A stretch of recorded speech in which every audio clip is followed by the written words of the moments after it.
The morning sun cast long shadows across the firing range as General adjusted his binoculars. He had seen thousands of soldiers demonstrate their marksmanship skills over his 30-year career, but something about today felt different. The young woman lying prone behind the massive M200 rifle seemed almost too small for the weapon that could punch through armor at distances most people couldn't even see clearly. What the general didn't know was that he was about to witness a demonstration that would shatter every assumption he had about combat capability, gender roles in warfare, and the true meaning of lethal precision. The woman behind that scope had a secret, a combat record so extraordinary that even seasoned special forces operators spoke of it in hushed, reverent tones. Her finger found the trigger. The target waited 4,200 meters away, barely visible even through high-powered optics. In the next few seconds, everything the general thought he knew about modern warfare would change forever. This is the true story of Sergeant, the deadliest sniper you've never heard of, and how one impossible shot revealed a legend hidden in plain sight. The dust swirled around the boots of the assembled soldiers as they formed a loose circle around the firing line at camp. General Robert had arrived unannounced, which always made the training staff nervous. Today was supposed to be a routine marksmanship evaluation, but routine had a way of becoming extraordinary when four-star generals showed up without warning. The sergeant didn't seem to notice the commotion her presence had caused. While other soldiers stole glances at the general and whispered among themselves, she methodically checked her equipment with the calm focus of someone who had performed these actions thousands of times before. Her movements were precise, economical, like a surgeon preparing for a delicate operation. The M200 rifle she was setting up drew curious stares from the gathered soldiers. Most of them were familiar with standard-issue weapons, but this was something different entirely. The massive rifle was nearly 5 feet long and weighed over 30 pounds. Its scope alone cost more than most people's cars. This wasn't a weapon for ordinary soldiers or ordinary missions. Who authorized this equipment? General asked Colonel Henderson, the range commander who was trying hard not to look as confused as he felt. Sir, the authorization came directly from SOCOM, Henderson replied, referring to Special Operations Command. Sergeant is here for advanced marksmanship evaluation. That's all the information I was given. Raised his eyebrows. Special Operations Command didn't send random soldiers to regular bases for equipment testing. If they were involved, there was more to this story than anyone was saying. He studied the young woman through his binoculars as she continued her preparations, noting the calm confidence in her movements.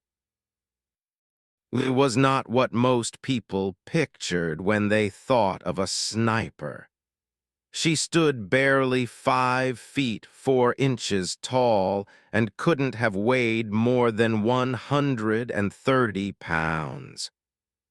Her dark hair was pulled back in a regulation bun, and her uniform was crisp, but showed the kind of wear that came from actual field use rather than garrison duty. There were no special patches on her uniform, no obvious indicators of elite training or special qualifications. What the general couldn't see were the calluses on her hands from countless hours of practice, or the way her eyes automatically calculated wind speed and direction every few seconds. He couldn't see the scar on her left shoulder from a bullet that had come too close during a mission in Afghanistan, or the small notebook in her pocket filled with detailed notes about ballistics, weather conditions, and target behavior patterns. Range is clear for long-distance engagement, announced the range safety officer. Target is set at 4,000 meters. The soldiers around the firing line exchanged glances. 4,000 meters was an extreme distance, even for specialized sniper rifles. Most of them had never even attempted shots beyond 1,000 meters. At 4 kilometers, the target would be barely visible even through powerful optics, and factors like wind, humidity, and the Earth's rotation would all come into play. They settled behind her rifle and began what snipers call getting into the zone. Her breathing slowed and became rhythmic. Her heart rate dropped as she entered the meditative state that all expert marksmen cultivate. Through her scope, the distant target came into focus. A standard military silhouette that looked impossibly small at this distance. She made minute adjustments to her scope, compensating for the morning wind that was blowing from the southwest at approximately 8 miles per hour. The temperature was 73 degrees Fahrenheit with 60% humidity. The barometric pressure was slightly high at 30.15 inches of mercury. All of these factors would affect the bullet's trajectory during its long flight to the target. The general watched through his binoculars as she made these calculations. Most soldiers would have been checking charts, using ballistic computers, or consulting with spotters, but worked alone, her mind processing the complex mathematics of long-range shooting with an ease that spoke of extensive experience. "What's her background?" asked Colonel Henderson quietly. According to her file, she's been in the Army for 6 years. Started as regular infantry, then moved to designated marksman training. Beyond that, most of her service record is classified above my clearance level. The general frowned. Classified service records usually meant special operations involvement, but didn't fit the typical profile of a special operations soldier. The Army's elite units were traditionally male-dominated, and while women had been increasingly integrated into combat roles, they were still rare in the most specialized positions. His finger found the trigger. Her breathing became even more controlled, and she seemed to enter a state of perfect stillness.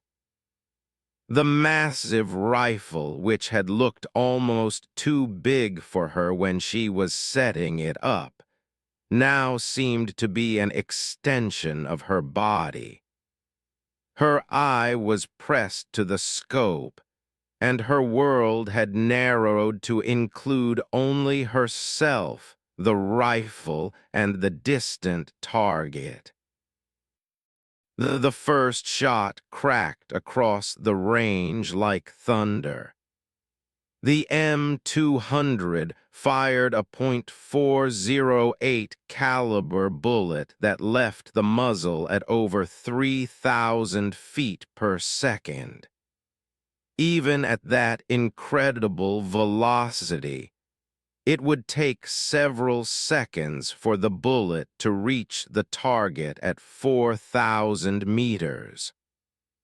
During that time, the projectile would drop significantly due to gravity and would be affected by wind, air density, and even the effect caused by the Earth's rotation.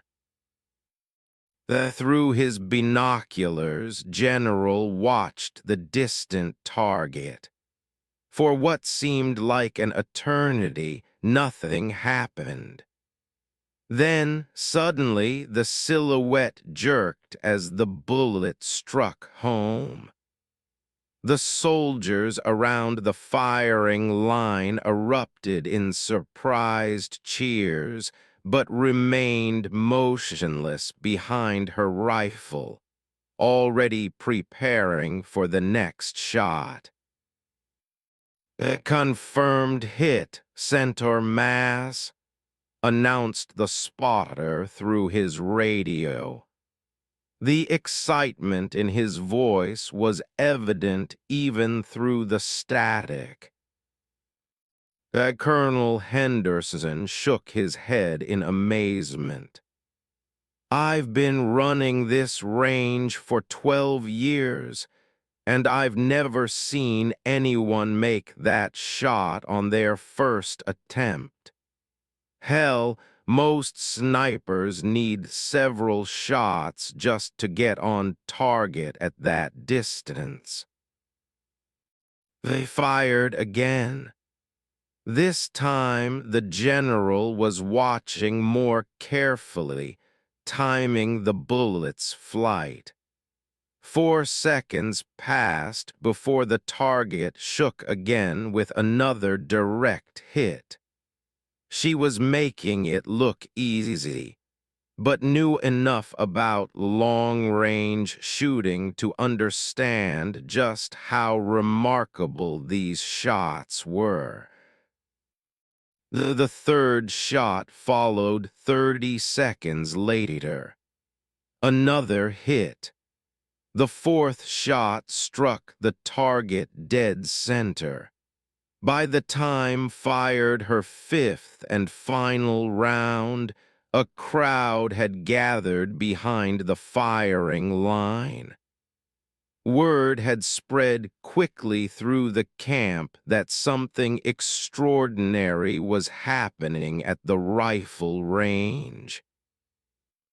5 shots, 5 hits, at a distance that pushed the limits of both the weapon and human capability.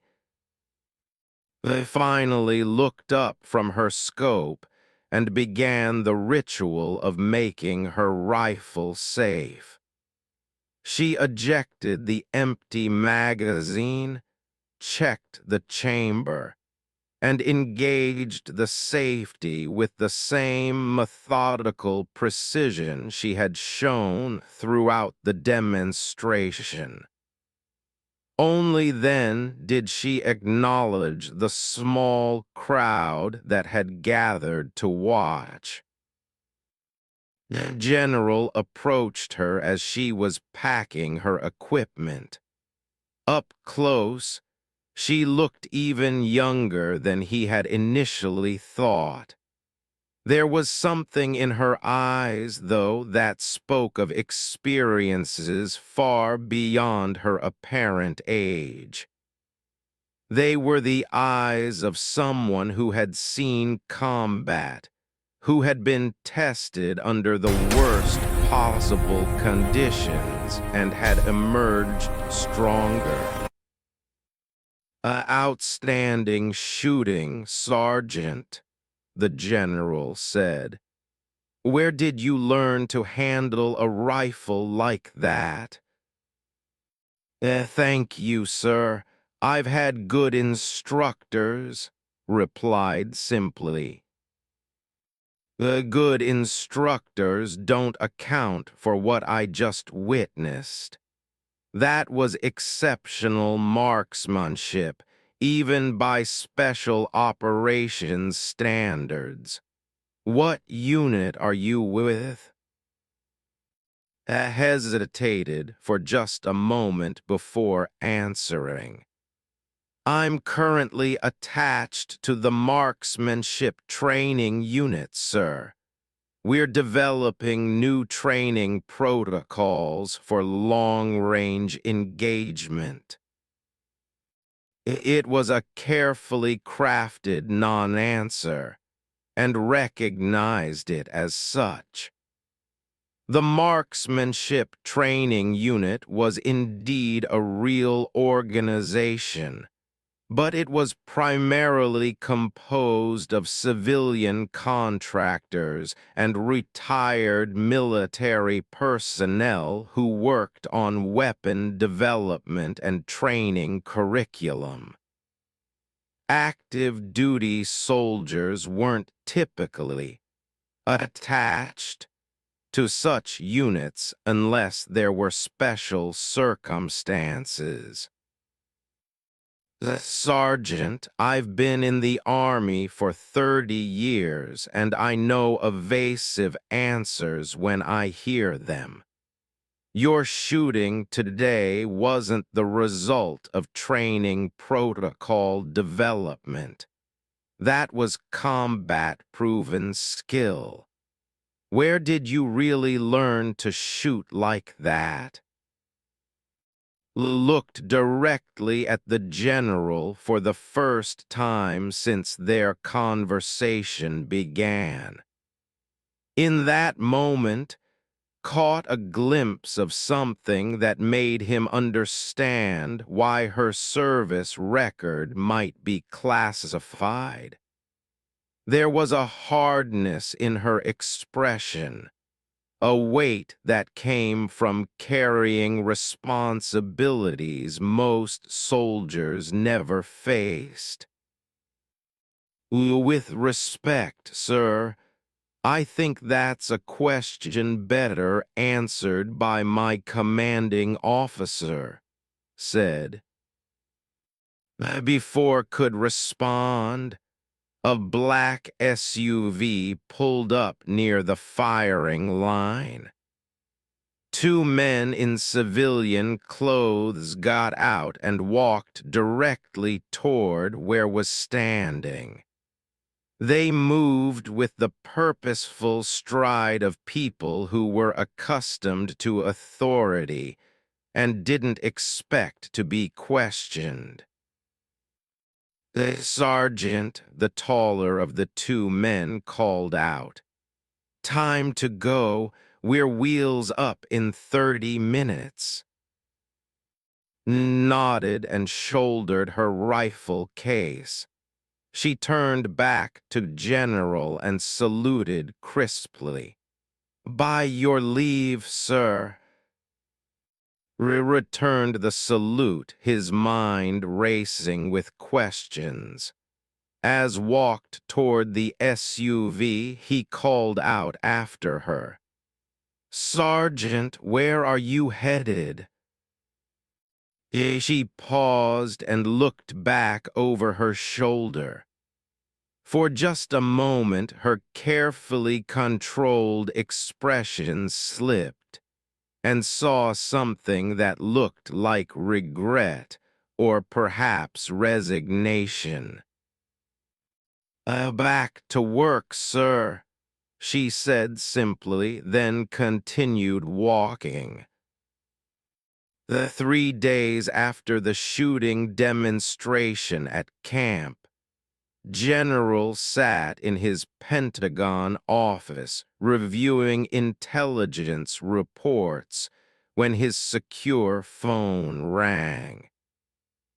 The caller identification showed only a number he didn't recognize, but the call had come through on a line reserved for the highest levels of classified communication. "General, this is Colonel Sarah from the Joint Special Operations Command. I believe you had an encounter with one of my people recently." Leaned back in his chair. JSOC didn't make casual phone calls, especially not to four-star generals who weren't directly involved in special operations planning. "I assume you're referring to Sergeant.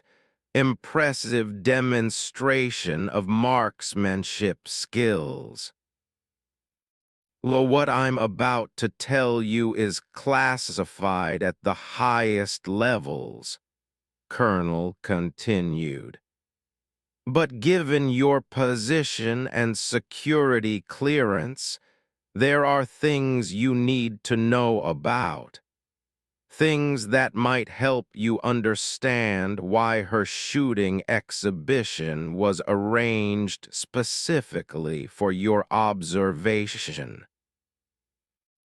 Set down his coffee and gave the conversation his full attention.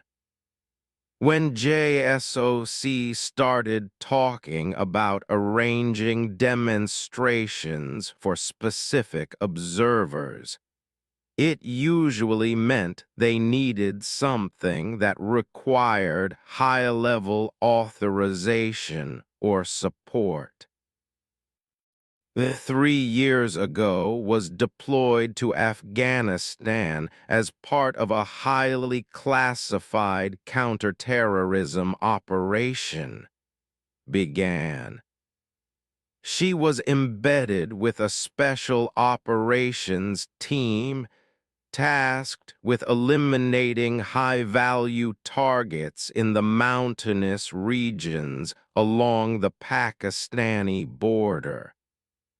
What makes her case unique isn't just her skill as a sniper, but the circumstances under which she developed those skills.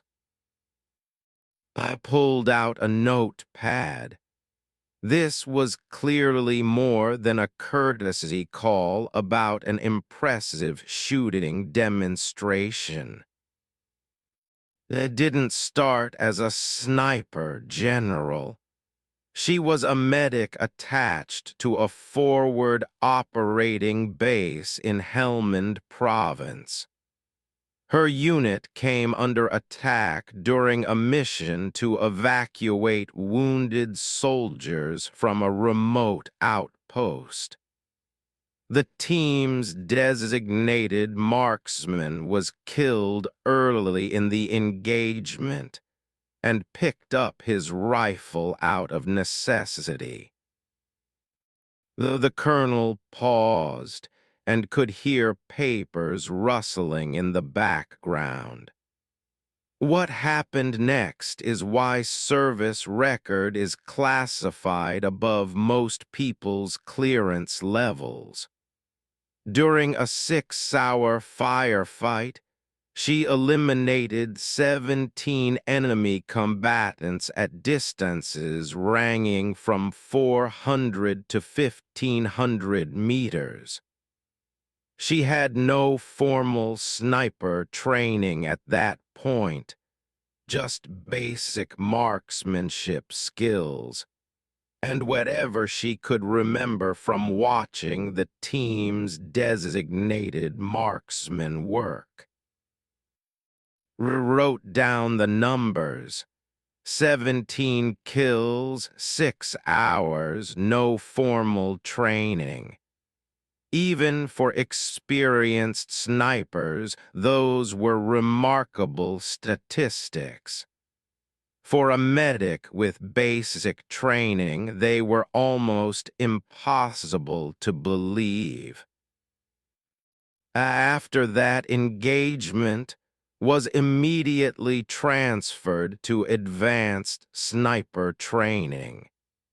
She completed the course in record time and was assigned to a special operations unit conducting deep reconnaissance missions along the Afghan-Pakistani border.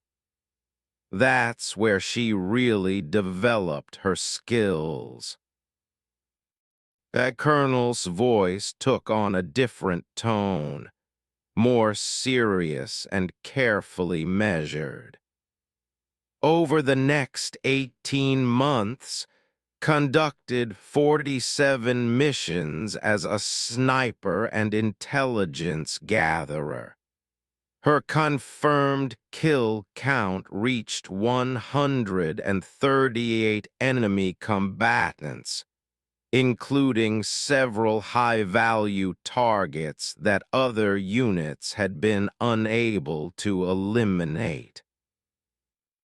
Stopped writing and looked at the numbers he had jotted down.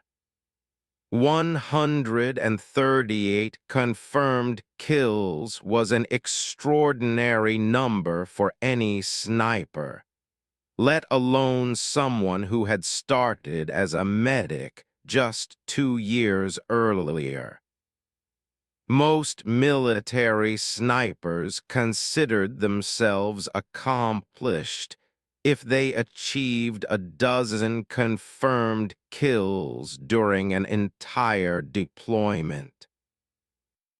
Her longest confirmed kill was at 4,247 meters, continued. That's not just exceptional for a military sniper, General. That's approaching world record territory. She made that shot during a mission to eliminate a Taliban commander who was coordinating attacks against coalition forces from a supposedly secure mountain position. The distance was even greater than what had witnessed at camp. He began to understand why had made the 4,000-meter shots look so easy. For someone who had successfully engaged targets at over 4 kilometers in combat conditions, the demonstration at camp had been well within her capabilities. What makes case even more unusual is the circumstances under which many of her kills were made, Colonel explained. She frequently operated alone, far behind enemy lines, for periods of up to 2 weeks at a time. She would establish concealed positions and wait for specific high-value targets to appear, sometimes for days without moving from her position. Had some experience with sniper operations, and he knew how mentally and physically demanding such missions could be. Operating alone behind enemy lines required not just exceptional marksmanship skills, but also extraordinary mental toughness, survival skills, and the ability to make life-or-death decisions without support or backup. During one particular mission, spent 8 days in a concealed position waiting for a Taliban leader to appear at a meeting location identified by intelligence sources. She had to remain motionless for hours at a time, surviving on minimal food and water, while enemy patrols passed within 50 meters of her position. The colonel paused again and could hear the sound of a door closing in the background. When the target finally appeared, had to make a shot at 3,800 meters in crosswind conditions during a snowstorm. She eliminated the target with a single shot, then had to evade enemy forces for 3 days to reach the extraction point. I tried to imagine the level of skill and mental toughness required for such a mission. Remaining hidden in enemy territory for over a week would test anyone's limits. But to then make an extremely difficult shot under adverse weather conditions required capabilities that went far beyond normal military training. I completed 23 solo missions over 18 months, continued. She was never detected, never failed to eliminate her assigned targets, and never required emergency extraction. Her mission success rate was 100%.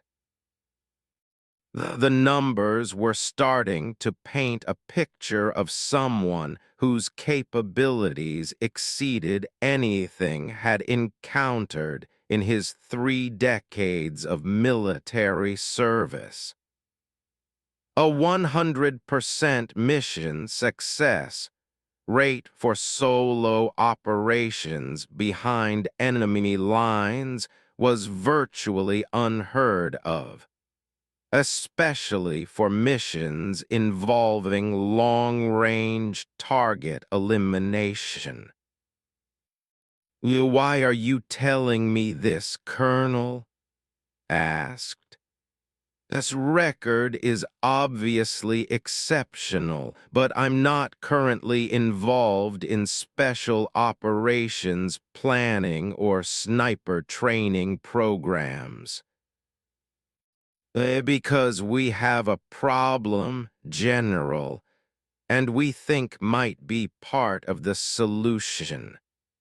But implementing that solution requires authorization at your level. Set down his pen.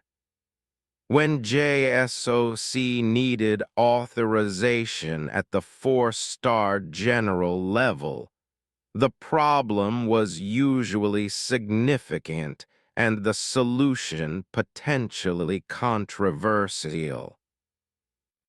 There's a situation developing in Eastern Europe that requires capabilities we don't currently have readily available, explained carefully. We need someone who can operate independently for extended periods, eliminate specific targets at extreme distances, and remain undetected in hostile territory. The general understood the implications immediately. The situation in Eastern Europe had been escalating for months, with increasing tensions between NATO allies and various adversaries. If JSOC was talking about deploying for solo operations in that region, the stakes were probably higher than anything being discussed in public. Has been out of active field duty for 6 months, continued. She's been working with the Marksmanship Training Unit on equipment development and training protocols, which is where you encountered her. But her psychological evaluation shows signs of stress related to her extended deployment in Afghanistan. Nodded. Combat stress was a common issue for soldiers who had seen extensive action, particularly those who had operated under the kind of pressure had experienced. The fact that JSOC was still considering her for active deployment suggested that the situation in Eastern Europe was serious enough to warrant using their most capable operators despite potential psychological concerns. What exactly are you asking me to authorize? Inquired. We want to reactivate for a series of missions that would require her to operate alone in potentially hostile territory for up to 30 days at a time, explained. The targets are high-value individuals whose elimination could significantly impact the developing situation in Eastern Europe. Understood why such a mission would require his authorization. Deploying a single soldier for extended solo operations in European territory would carry enormous political and military risks. If we're captured or killed, the international implications could be severe. Yeah, have you discussed this with herself? Asked. That's part of the problem, General. has expressed reluctance to return to active field duty. She's concerned about the psychological impact of additional solo missions, and she's indicated that she wants to transition to training and support roles rather than continuing as an operational sniper. This added a new dimension to the situation. Even the most capable soldiers had limits, and it appeared that had reached hers. Forcing someone back into extreme combat situations against their wishes could be dangerous for both the individual soldier and the mission success. Her demonstration at camp was part of an evaluation to determine whether she's still capable of performing at the level required for these missions. Continued. Based on what you observed, would you say she's maintained her operational capabilities? The thought back to the shooting demonstration he had witnessed. His performance had been flawless, showing no signs of degraded skills or confidence. But technical capability and psychological readiness were two different things entirely. Her shooting was exceptional, replied carefully. But marksmanship on a training range is different from operating under combat stress in hostile territory. If she's expressing doubts about returning to field duty, that's something that needs to be taken seriously. Well, we agree, General. But the developing situation in Eastern Europe may not give us the luxury of finding alternative solutions. Capabilities are unique, and the missions we're considering would be extremely difficult to accomplish with conventional assets. Dr. Martinez had conducted psychological evaluations for hundreds of combat veterans during her 15 years at Walter Reed Medical Center. But the file sitting on her desk represented something entirely different from her usual cases. Service record read like something from a military thriller novel, yet every detail had been through multiple intelligence sources. The doctor reviewed psychological profile as she prepared for their first session. Previous evaluations indicated high levels of stress tolerance, exceptional decision-making capabilities under pressure, and remarkable emotional control during combat situations. But they also showed increasing signs of isolation, difficulty forming personal relationships, and what military psychologists called moral injury, the psychological damage that resulted from being forced to make life and death decisions repeatedly over extended periods. Arrived precisely on time for her appointment. another indicator of the rigid self-discipline that had enabled her survival during solo missions behind enemy lines.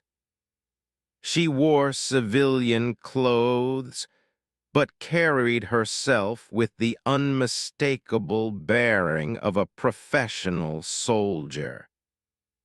Her handshake was firm but brief, and her eyes quickly scanned the office, automatically noting exits and potential threats even in the secure medical facility. Thank you for agreeing to these sessions, Dr. Martinez began. I understand that you've been asked to consider returning to active field duty, and there are concerns about whether that's advisable given your previous deployment experiences. Settled into the chair across from the doctor's desk, but remained alert and ready to move. Even in the safe environment of the medical office, she couldn't completely relax the hypervigilance that had kept her alive during months of dangerous missions. With respect, Doctor, I'm not sure what you hope to accomplish with these evaluations, said. I've been through psychological assessments before, and they always reach the same conclusion. I'm fit for duty, but showing signs of combat stress. What more do you need to know? Dr. Martinez noted the defensive tone and the way automatically deflected personal questions toward technical assessments. This was common among special operations personnel who had learned to compartmentalize their emotions as a survival mechanism. I'm less interested in whether you're technically fit for duty than I am in understanding how you feel about the possibility of returning to the kind of missions you conducted in Afghanistan, the doctor explained. Your previous evaluations focused on capability assessment. I want to understand the personal cost of those missions and whether you're genuinely ready to accept that cost again. He was quiet for several minutes, staring out the office window at the traffic moving along the street outside Walter Reed. Dr. Martinez had learned to be patient during these silences, understanding that combat veterans often needed time to process questions that forced them to confront emotions they had learned to suppress. Do you know what it's like to spend 2 weeks lying motionless in the same position, watching a village through a rifle scope, waiting for one specific person to appear? Finally asked. Not just the physical discomfort, but the mental experience of watching ordinary people go about their daily lives while you're planning to kill someone. The doctor made notes as spoke, recognizing the beginning of the kind of breakthrough that could provide real insight into her psychological state. During my longest mission, I watched a Taliban commander for 12 days, continued. He had a family, a wife and two young children. Every morning, he would play with his kids in the courtyard of his compound before going to his meetings where he planned attacks against American soldiers. His voice remained steady and controlled, but Dr. Martinez could see the tension in her posture as she recalled the mission. I learned his routine completely. I knew that he drank tea at exactly 7:30 every morning, that he always checked his vehicle personally before driving anywhere, that he never appeared in the same location at the same time 2 days in a row. I watched him teach his son how to throw a ball, and I watched him hold his daughter when she cried. The doctor waited for to continue, understanding that these details were leading to something significant. When the order came to take the shot, I had been watching him for so long that he almost felt like someone I knew personally.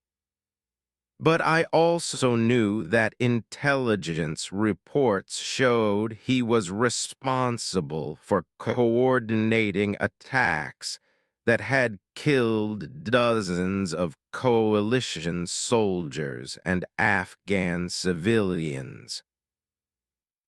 Looked directly at Dr. Martinez for the first time since beginning her story. The shot was at 4,247 meters in difficult wind conditions. I made the calculations, controlled my breathing, and pulled the trigger.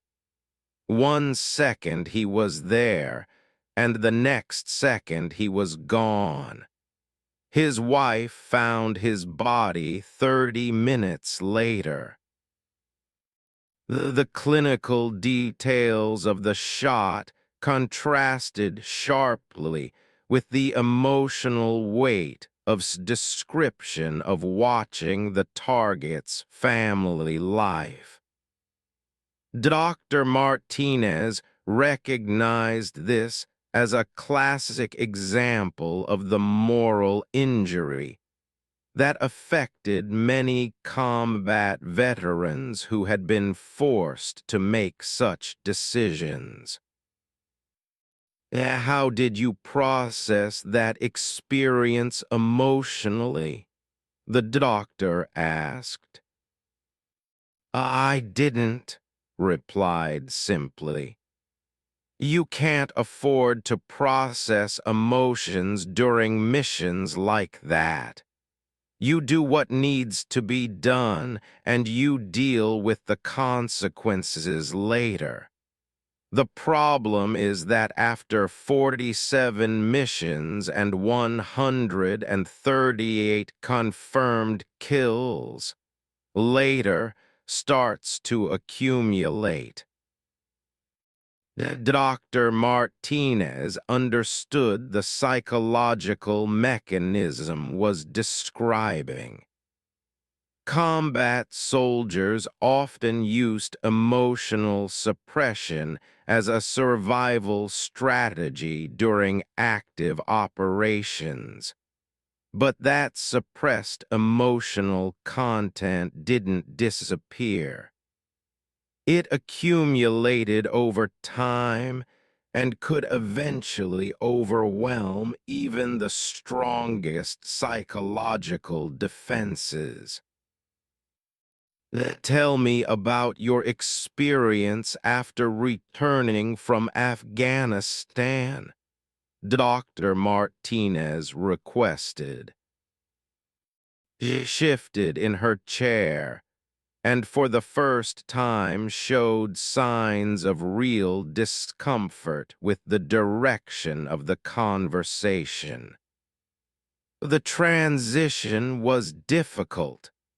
After spending months operating alone behind enemy lines, being around large groups of people felt overwhelming. Simple social interactions seemed meaningless after the intensity of combat operations. The doctor noted this as another common symptom among special operations veterans who had conducted extended solo missions. The psychological isolation required for such operations often made it difficult to readjust to normal social environments. I found myself constantly scanning for threats, even in safe environments like the base commissary or the post exchange. I couldn't sleep for more than 2 hours at a time without waking up to check my surroundings. I lost interest in activities I had previously enjoyed, like reading or watching movies. I paused and looked out the window again. The worst part was the dreams. Not nightmares about combat, but dreams where I was back in Afghanistan, lying in some concealed position, waiting for a target to appear. In the dreams, I was completely alone, and I knew that I would never leave that position, never return to normal life. Dr. Martinez recognized these symptoms as indicators of post-traumatic stress, but's description suggested something more complex than standard PTSD. The isolation and emotional detachment she described were consistent with what psychologists called moral injury, psychological damage caused by perpetrating, witnessing, or failing to prevent acts that violated personal moral beliefs. How do you feel about the possibility of returning to similar missions? The doctor asked directly. He was quiet for a long time before answering. Logically, I understand that my skills could be valuable for certain types of operations. I'm probably one of the best long-range snipers currently available to the military, and I have proven capabilities for solo operations behind enemy lines. She paused and looked directly at Dr. Martinez. But emotionally, I'm not sure I can handle the isolation and moral weight of those missions anymore. Every time I consider the possibility, I remember lying in that position for 12 days, watching a man play with his children before I killed him. The doctor made detailed notes about's response, understanding that this honest assessment of her emotional state was crucial for determining her readiness for additional combat operations. Have you considered alternative roles where your skills could be valuable without requiring you to return to solo combat missions? Dr. Martinez asked.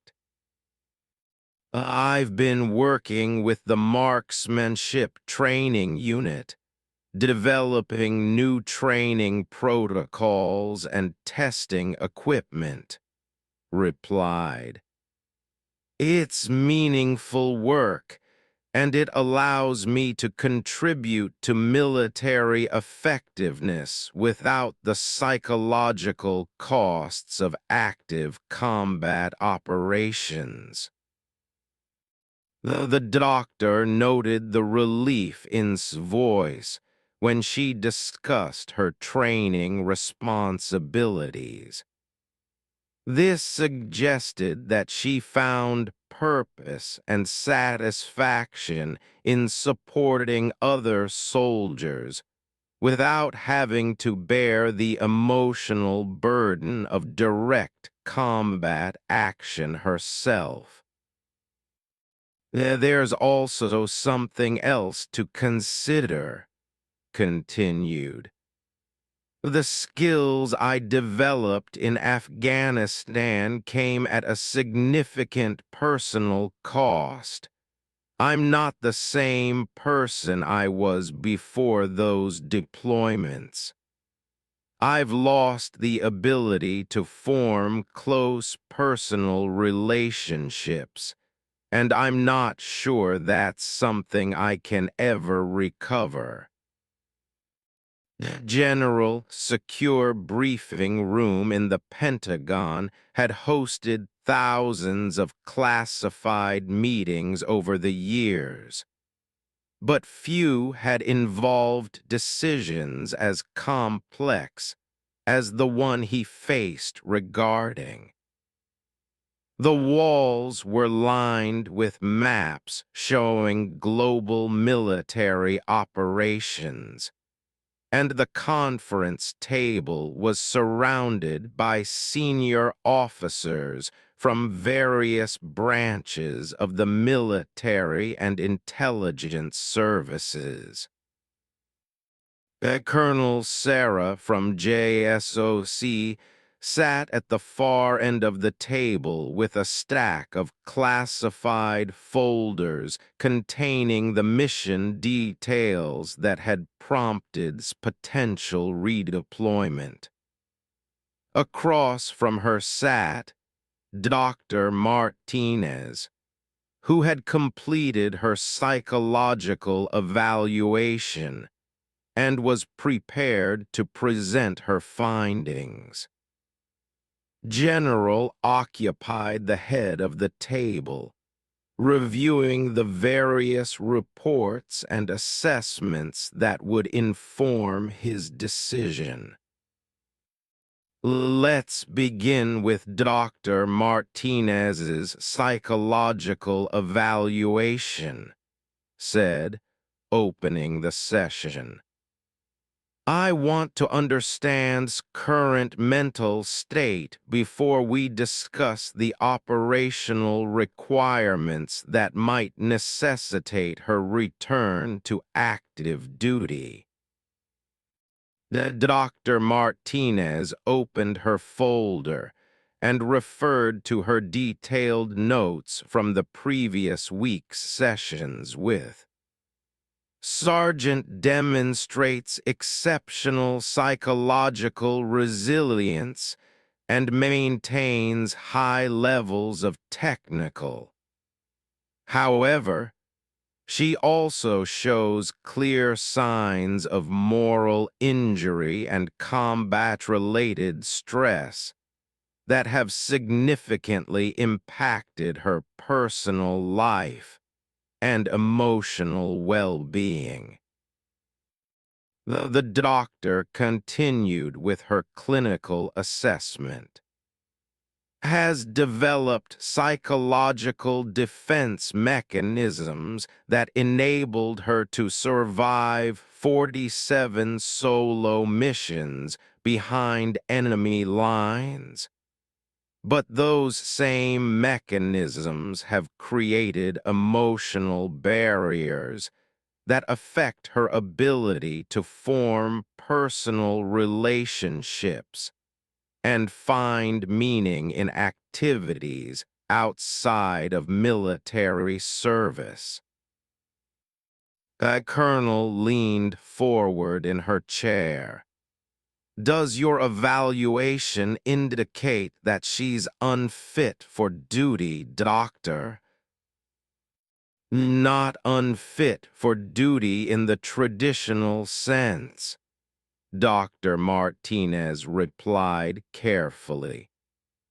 Remains highly capable of performing military functions and making sound tactical decisions under stress. However, she has expressed serious concerns about the personal cost of returning to the type of solo operations she conducted in Afghanistan. The general made notes as the doctor spoke. What's your professional recommendation regarding her potential redeployment? Dr. Martinez paused before answering, understanding that her assessment would carry significant weight in the final decision. Is at a critical psychological juncture. She has maintained her operational capabilities, but she's also reaching the limits of her emotional resilience. Additional exposure to the extreme stress of solo combat operations could result in permanent psychological damage. The room was quiet as the implications of the assessment sank in. Capabilities were exceptional, but using those capabilities might destroy her psychologically. The colonel opened the first of her classified folders. I need to brief you on the operational situation that prompted this evaluation.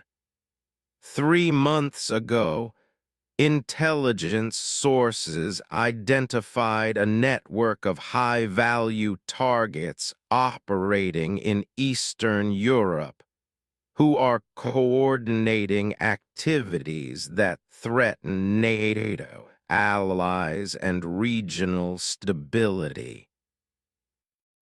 She placed a series of photographs and intelligence reports on the table.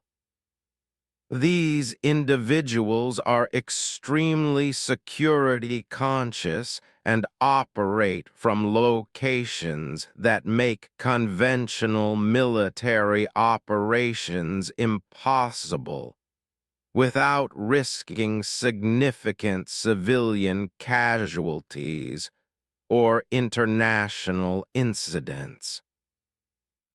Examined the photographs, which showed heavily fortified compounds in remote mountainous regions.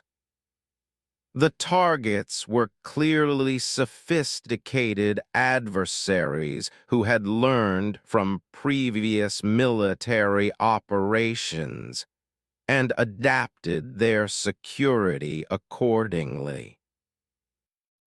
Traditional special operations units have been unable to get close enough to these targets for effective engagement. Continued. The terrain is extremely challenging. The targets move frequently and unpredictably, and they maintain extensive counter-surveillance capabilities that make conventional infiltration impossible. The colonel placed additional maps on the table showing the geographic scope of the operation. The missions would require an operator capable of remaining undetected in hostile territory for up to 30 days, making shots at distances exceeding 3,000 meters, and evading enemy forces across mountainous terrain that stretches across multiple national borders. I studied the maps and began to understand why unique capabilities were being considered. The combination of extreme-range shooting skills, proven ability to operate alone for extended periods, and experience evading enemy forces made her uniquely qualified for these missions. Yeah, how many targets are we discussing? Asked. The 7 high-value individuals spread across 4 different countries, replied. Intelligence indicates that eliminating these targets could disrupt the entire network and prevent a series of planned attacks against NATO facilities and personnel. The scope of the operation was larger than had initially understood. 7 targets across multiple countries would require an exceptional level of coordination and capability, particularly if the missions had to be conducted covertly to avoid international incidents. What's the for these operations? Inquired. Intelligence suggests that the planned attacks will begin within 90 days, answered. If we're going to disrupt this network, we need to begin operations within the next 30 days to ensure all targets are eliminated before their plans can be executed. The time pressure added another layer of complexity to the decision. There would be little opportunity for extensive mission planning or for finding alternative solutions if was deemed unavailable for the operations. Dr. Martinez interjected with a question that addressed the core dilemma they faced. Colonel, have you considered the possibility that these missions might be beyond what any individual operator should be asked to undertake, regardless of their capabilities? Looked directly at the doctor before responding.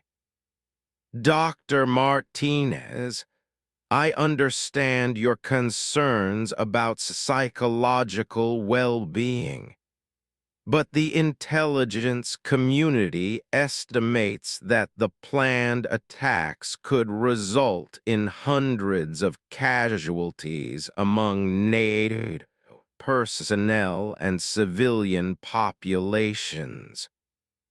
We have to balance personal welfare against the potential consequences of allowing these operations to proceed. The moral complexity of the decision was becoming clear to everyone in the room. Psychological well-being was important, but it had to be weighed against the potential loss of life that might result if the terrorist network wasn't disrupted. I turned to Colonel. Have you explored alternative approaches that might achieve the same objectives without requiring solo operations of this magnitude? We've considered multiple options, General replied. Conventional would require precise intelligence about target locations and would risk civilian casualties in populated areas. Traditional special operations teams can't get close enough to these targets without being detected. Electronic warfare options are limited because the targets use minimal electronic communications.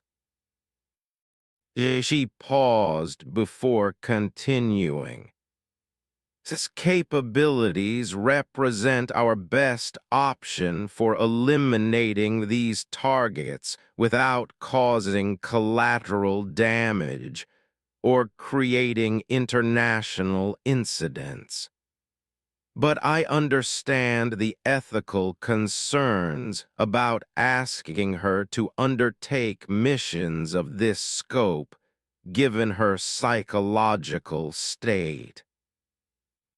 Had faced similar ethical dilemmas throughout his military career, but's case presented unique challenges.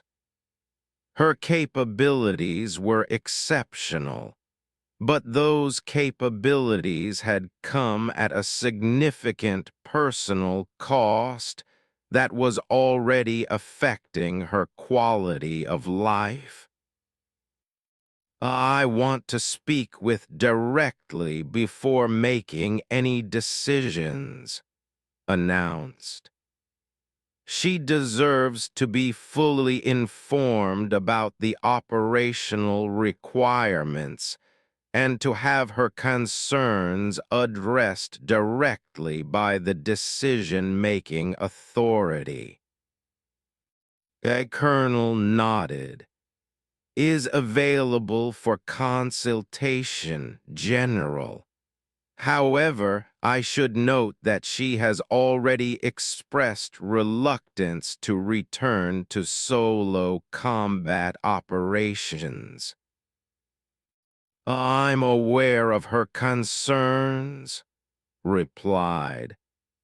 But this decision is too important to be made without her direct input. If we're asking her to risk her psychological well-being for these missions, she needs to understand exactly what's at stake and have the opportunity to participate in the decision-making process. Dr. Martinez added her perspective to the discussion. General, I think direct consultation with is essential. She's demonstrated exceptional judgment under pressure throughout her military career, and her assessment of her own capabilities and limitations should carry significant weight in this decision. Agreed with the doctor's assessment. Had proven her judgment and decision-making abilities during dozens of high-stress missions. Her evaluation of whether she could handle additional solo operations deserved serious consideration. Schedule a meeting with for tomorrow morning. Arrived at the Pentagon the following morning with the same punctuality that had characterized her entire military career. She wore dress uniform for the meeting with General, but her bearing suggested someone who was more comfortable in combat fatigues than formal military attire. The ribbons on her chest told a story of exceptional service, though most observers wouldn't understand the significance of the classified awards that represented her most dangerous missions.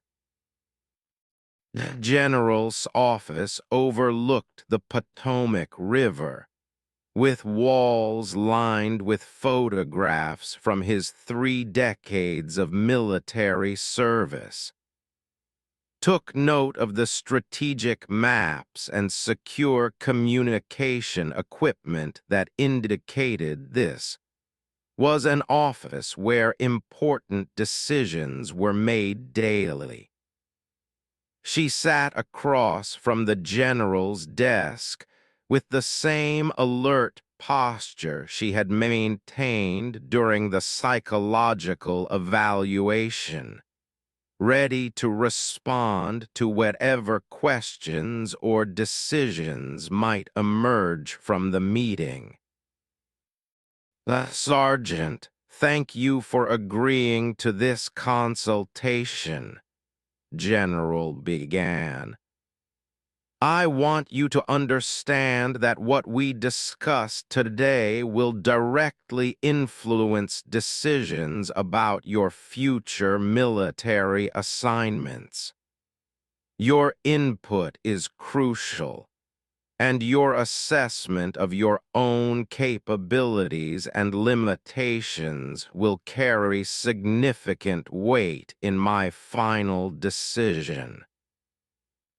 Nodded acknowledgement, but remained silent, waiting to understand the full scope of what was being considered before offering any opinions about her availability for future operations. Opened a classified folder and placed several maps and intelligence reports on the desk between them. I'm going to brief you on a situation that has developed in Eastern Europe. The information I'm sharing is classified at the highest levels, and it represents a threat that could result in significant casualties if not addressed promptly. Studied the materials as the general explained the intelligence regarding the 7 high-value targets and their planned operations against NATO allies. The geographical scope of the missions and the security measures employed by the targets made it clear why conventional military approaches had been deemed ineffective. The missions being considered would require an operator with your specific combination of skills, continued. Extreme range shooting capabilities, proven ability to operate alone for extended periods, and experience evading enemy forces across challenging terrain. It examined the topographical maps showing the mountainous regions where the targets operated. The terrain was similar to what she had encountered in Afghanistan, but the political sensitivities of operating across multiple European borders added complications that hadn't existed during her previous deployments. Well, what's the estimated duration for completing all 7 missions? Asked. Intelligence projections suggest that eliminating all targets would require approximately 90 days of continuous operations, replied. You would be operating alone for periods of up to 30 days between extraction opportunities, depending on the specific target and location. Absorbed this information while continuing to study the mission materials. 90 days of solo operations across hostile territory represented a longer and more complex deployment than anything she had previously undertaken. The psychological pressure of such an extended mission would test limits she wasn't sure she was prepared to face again. Have alternative approaches been considered? Inquired. The general appreciated the directness of her question. Colonel has briefed me on multiple alternative strategies. Conventional risk, civilian casualties, and international incidents. Traditional special operations teams cannot approach these targets without detection. Electronic warfare options are limited by the target's minimal use of electronic communications. Nodded, understanding that her unique capabilities made her the primary option for addressing this threat. The question wasn't whether the missions were necessary, but whether she was psychologically prepared to undertake operations that would exceed anything she had previously attempted. General, I need to be direct with you about my current psychological state, said. Dr. Martinez's evaluation was accurate. I've maintained my technical capabilities, but the emotional cost of my previous deployments has been significant. I'm not the same person I was before Afghanistan. Leaned back in his chair, appreciating honesty about her psychological condition. Tell me specifically how you think these missions might affect you personally. I considered her response carefully, understanding that her assessment would influence whether the missions proceeded. The solo operations I conducted in Afghanistan required me to develop psychological defense mechanisms that allowed me to function effectively while isolated behind enemy lines for extended periods. Those mechanisms protected me from the immediate emotional impact of the missions, but they also created barriers that affect my ability to connect with other people. She paused and looked directly at the general. 90 days of continuous solo operations would likely make those psychological barriers permanent. I would complete the missions successfully, but I don't think I would ever be able to develop normal personal relationships afterward. Understood the significance of what was telling him. She was willing to sacrifice any chance of a normal personal life to complete missions that could save hundreds of lives. The magnitude of that sacrifice was almost impossible to comprehend. I have to ask you directly. Are you prepared to undertake these missions despite the personal costs you've described? It was quiet for several minutes, staring out the office window at the traffic moving along the Potomac. Waited patiently, understanding that she was weighing considerations that most people would never be forced to confront. General, I became a soldier to protect people, finally said. The intelligence reports indicate that hundreds of NATO personnel and civilians could be killed if these planned attacks proceed. I can't ignore that reality because I'm concerned about my own psychological well-being.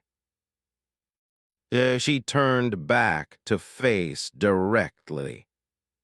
I can complete these missions. My skills haven't degraded, and I understand the operational requirements. But I want to be clear about what this decision means for my future. Noted the resolve in his voice, recognizing the same mental toughness that had enabled her to complete 47 solo missions with a perfect success rate. What are you asking for in return for undertaking these operations? I want a guarantee that these will be my final combat operations, replied. After completing these missions, I want to transition permanently to training and support roles. I also want assurance that I'll receive whatever psychological support I need to deal with the long-term effects of extended solo operations.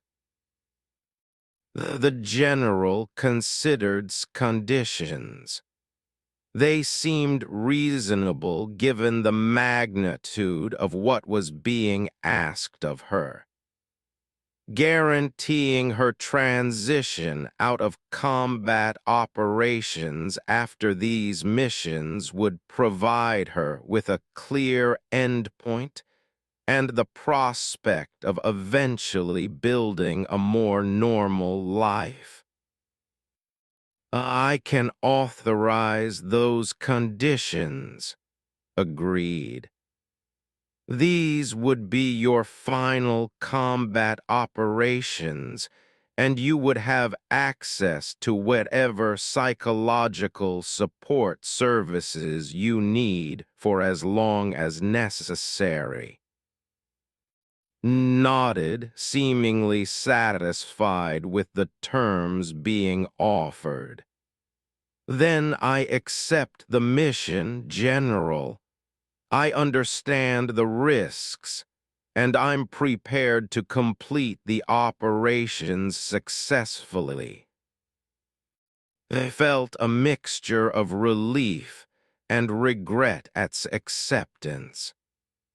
Relief that they had a viable solution to the terrorist threat, but regret that implementing that solution required asking so much of an individual soldier who had already given more than anyone should be expected to sacrifice. There's one more thing I want to discuss, added. Your demonstration at camp was arranged specifically for my observation. I want to understand who authorized that demonstration and why they wanted me to learn about your capabilities. I smiled for the first time since entering the office. The demonstration was arranged by Colonel and approved by the Secretary of Defense. They wanted you to see my capabilities because they knew these missions would require authorization at your level. They also wanted you to understand that I'm not just another special operations soldier. Appreciated the strategic thinking behind the demonstration. By witnessing extraordinary marksmanship skills firsthand, he had gained a better understanding of her unique capabilities and the operational possibilities they represented. The final decision rests with you, General, continued. Colonel and Dr. Martinez have provided their assessments, and I've given you my evaluation of my readiness. But the authorization for these missions has to come from someone with the authority to weigh operational necessity against individual soldier welfare. Understood that was acknowledging the weight of the decision he faced. She had been willing to accept the missions, but she recognized that the broader implications extended beyond her individual choice. Your willingness to undertake these missions despite the personal costs demonstrates the highest levels of military service and personal courage, said. I want you to know that your sacrifice is understood and appreciated, even if the details of these operations will never be publicly acknowledged. I stood and prepared to leave the general's office. Sir, I didn't become a soldier for public recognition. I became a soldier to protect people who can't protect themselves. If these missions prevent terrorist attacks that could kill hundreds of innocent people, then the personal costs are acceptable. After left his office, General spent the remainder of the day reviewing the mission authorization documents that would formally approve her deployment for the Eastern European operations. The decision was complex, and carried enormous risks, but exceptional capabilities and demonstrated judgment provided the best available option for addressing a significant threat to national security. Also made arrangements for to receive the psychological support she would need both during and after the missions. Dr. Martinez would be available for ongoing consultation, and specialized trauma counselors would be assigned to help process the experiences she would inevitably accumulate during 90 days of solo combat operations. The missions began 3 weeks later with insertion into the mountainous regions of Eastern Europe.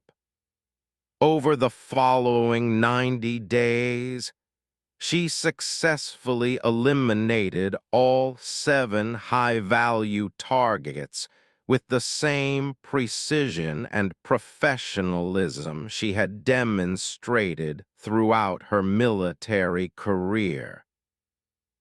The terrorist network was disrupted, and the planned attacks against NATO facilities never materialized.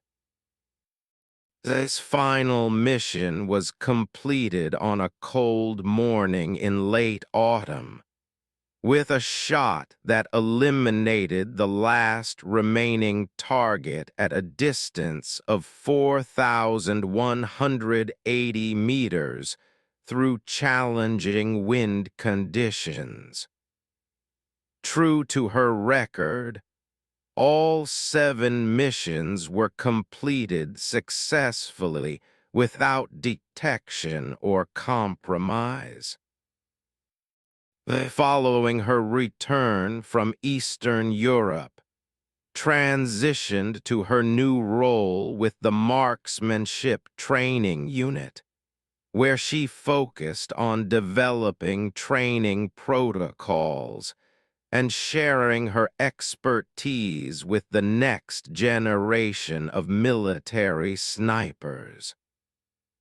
The psychological support she received helped her process the experiences from her final deployment, though the emotional barriers she had described to General remained largely intact. Never spoke publicly about her missions or the sacrifices she had made during her military service. Her classified service record remained known only to a small group of senior military officials and intelligence personnel who understood the significance of her contributions to national security. General remained in contact with throughout her transition to training responsibilities, recognizing that her case represented both the best and most troubling aspects of modern military service. Her exceptional capabilities had enabled the successful completion of missions that probably could not have been accomplished through any other means. But the personal costs she had paid demonstrated the ethical complexities inherent in asking individual soldiers to undertake such extraordinary responsibilities. Years later, when reflected on the decisions he had made during his military career, case stood out as one of the most challenging and significant. Her willingness to sacrifice her personal future to protect others represented the highest ideals of military service.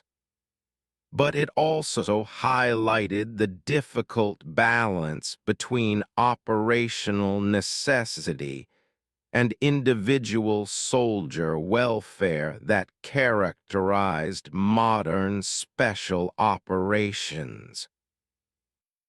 Remained one of the most capable and dedicated soldiers had ever encountered. But her story also served as a reminder of the hidden costs borne by those who serve in the most demanding roles within the military special operations community. Directed, I want her to be briefed on the full scope of the missions being considered and given the opportunity to assess whether she's prepared to undertake operations of this magnitude. The meeting was scheduled, but knew that the conversation with would be one of the most difficult he had conducted during his military career. He would be asking a soldier who had already sacrificed more than most people could understand to consider risking her psychological well-being for missions that could prevent significant loss of life. As the briefing concluded, and the participants left the secure conference room, remained behind to review the materials that had been presented. The intelligence reports painted a clear picture of a sophisticated threat that required an exceptional response. Capabilities made her uniquely qualified to address that threat, but using those capabilities might destroy her psychologically. Had spent 3 decades making decisions that balanced operational necessity against individual soldier welfare.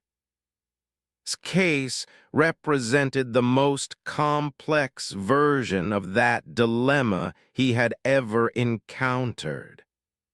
Her skills could potentially save hundreds of lives, but deploying her might cost any chance of ever developing a normal life after her military service ended.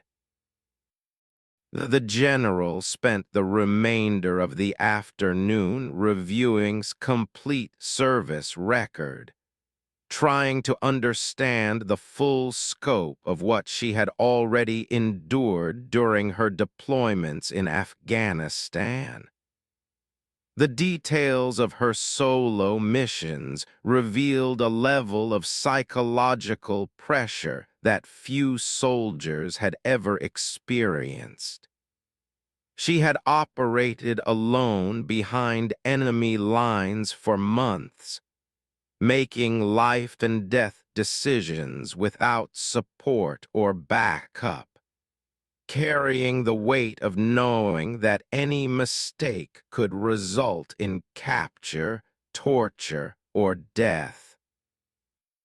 Reading through the mission reports, began to appreciate the extraordinary mental toughness that had enabled to complete 47 solo operations with a 100% success rate. But he also recognized the psychological cost that such operations inevitably imposed on even the strongest individuals. The question he faced wasn't whether was capable of conducting the proposed missions. Her record clearly demonstrated that she possessed the necessary skills and experience. The question was whether asking her to undertake additional solo operations would be ethical, given the psychological damage that such missions might cause. As prepared for his meeting with, he realized that the decision would ultimately depend on her own assessment of her capabilities and willingness to accept the risks involved. She had earned the right to participate in decisions about her own future, and her judgment about her psychological readiness would be the most important factor in determining whether the missions proceeded. Dr. Martinez recognized this as perhaps the most significant psychological impact of combat experience. The emotional isolation required for her missions had apparently become a permanent part of her personality, affecting her ability to connect with other people even in safe, non-combat environments. Do you think returning to active combat operations would worsen these issues? The doctor asked. Considered the question carefully before responding. I think it would probably end any chance I have of ever developing a normal personal life.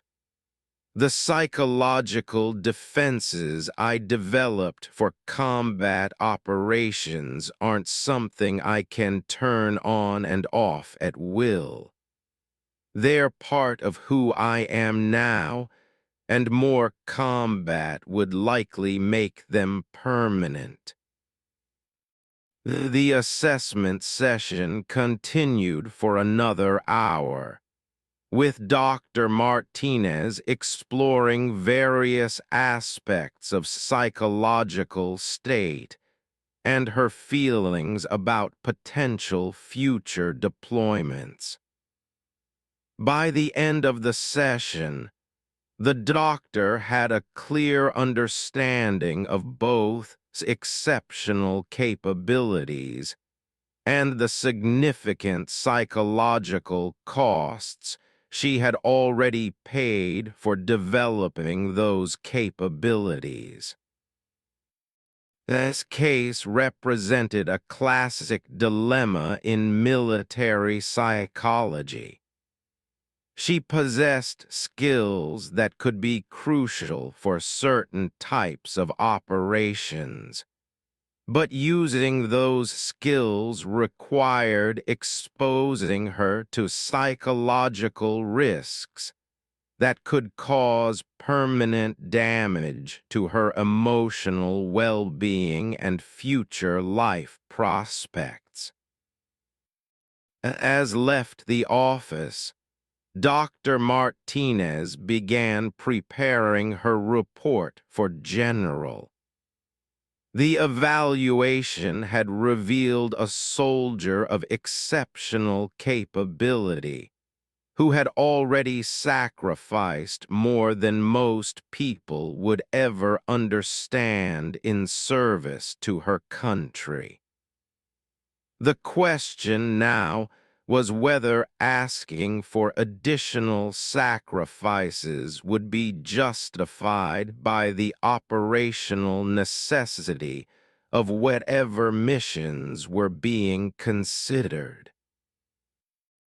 Dr. Martinez had seen too many exceptional soldiers destroyed by repeated exposure to extreme combat stress, was still psychologically intact, but she was clearly at a critical decision point. The choice between operational effectiveness and individual soldier welfare would ultimately be made by others. But Dr. Martinez's evaluation would play a crucial role in that decision. The doctor spent the rest of the afternoon reviewing case and comparing it to similar situations she had encountered during her years of working with special operations personnel. Combination of exceptional skill and increasing psychological vulnerability made her case unique. But the underlying dilemma was familiar: how to balance military necessity against the human cost of that necessity. Understood the dilemma.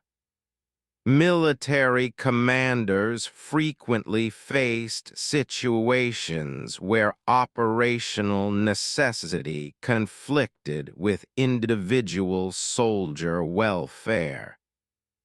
The question was whether the potential benefits of deploying outweighed the risks to both her and the broader mission objectives. I need more details about the specific missions you're considering, said, and I want a complete psychological evaluation from someone outside the special operations community.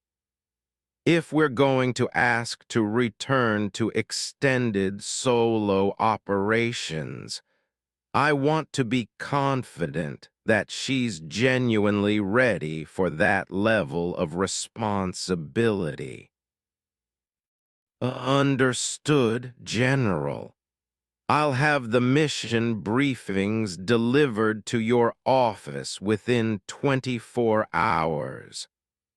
The psychological evaluation has already been scheduled with Dr. Martinez at Walter Reed. She specializes in combat stress and has no connections to JSOC or the Special Operations community. After the call ended, sat in his office contemplating what he had learned. Was clearly an exceptional soldier whose capabilities far exceeded anything he had previously encountered. But she was also a human being who had been subjected to extraordinary stress and pressure during her deployment in Afghanistan. The question now was whether those capabilities could be ethically and effectively employed in whatever situation was developing in Eastern Europe. Had seen too many exceptional soldiers burned out by repeated deployments to high-stress assignments. The fact that herself was expressing doubts about returning to field duty was a warning sign that couldn't be ignored. Over the next few hours, reviewed classified intelligence reports about the developing situation in Eastern Europe. The picture that emerged was complex and concerning, with multiple adversaries taking increasingly aggressive actions that threatened regional stability. If diplomatic solutions failed, military intervention might become necessary, and the kind of precision operations specialized in could play a crucial role in preventing a larger conflict. But as read through the intelligence reports, he couldn't shake the image of the young woman he had watched at the firing range. Despite her exceptional skills, was still a human being who deserved consideration for her own welfare and future. Whatever decision was made about her deployment would have to balance operational necessity against the responsibility to protect the soldiers who served under his command. The general watched as the SUV drove away, leaving him with more questions than answers.